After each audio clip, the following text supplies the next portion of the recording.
Okay, now let us talk a bit more about this robe thing, right? This Shakira's performance at the NFL 2020 halftime show, and that was on February of 2020. Now, I've done a video about the halftime show, but seeing as I'm doing a bit of research and I found this interesting historical fact on Babylonian history, I will share it with you. I use that information in my Tina Turner video as to the private dance music video that I saw her doing, but I was a bit uncomfortable because I've seen somewhere that someone was dancing with a rope, and lo and behold, it was a halftime show. Because I was saying that this routine is just out of place, right? In the midst of all she's doing, she just starts gyrating with a rope, and I'm like, this is out of place. But I was of the impression that it's a mockery towards the one we call Jesus. Some say Yehoshua, some say Yeshua, some say the lion from the tribe of Judah, right? Because he wasn't crucified on a cross, but they hung him on a tree, right? So I placed it in that video that she's making a mockery of him, but then I got this historical confirmation that the robe is indeed what they use in the temple of Aphrodite. So just in case you missed that important historical evidence, let me briefly go over it.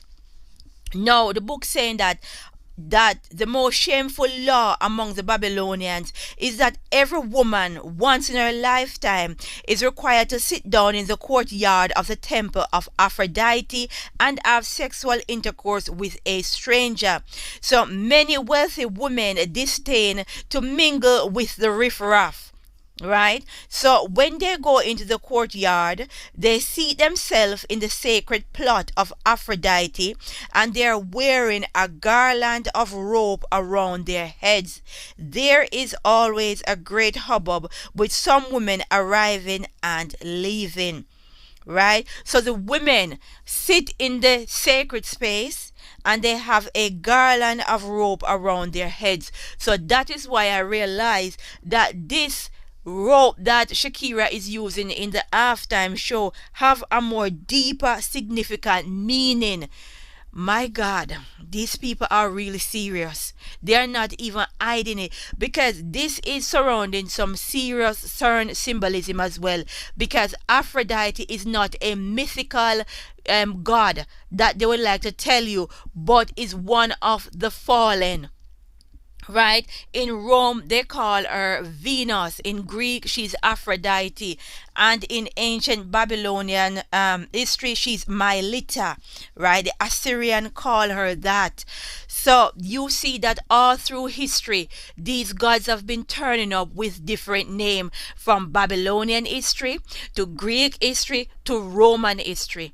Now you need to connect the dots and ask critical questions, because this halftime show is a massive ritual, and her god that she's representing is the so-called goddess of love, which is Aphrodite. And it's very perverted that a goddess that represents love would want a woman to be sitting in a courtyard where a man toss a coin in her lap, and then she go and have sexual intercourse with her outside the temple, right? So it is very, very, very disgraceful, very distasteful, and I'm wondering if Shakira knows what she's involved in. I wonder if she's conscious as to what she's doing. But you see, they pass this off to us as entertainment. We all laugh and glorify it, and there's a bigger meaning to it. We'll continue to pray and say glory be to the Most High.